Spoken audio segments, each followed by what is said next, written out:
आज हा प्रेमळ संवाद स्वतःचा स्वतःशीच. मी खूप प्रेमळ आहे.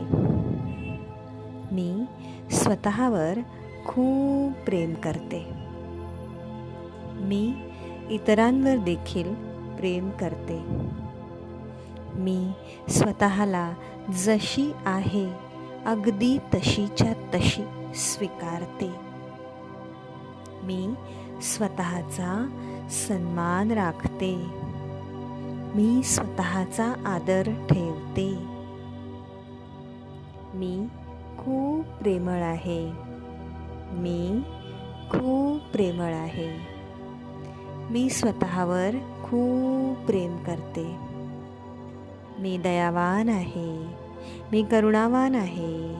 मी सहयोगी आहे.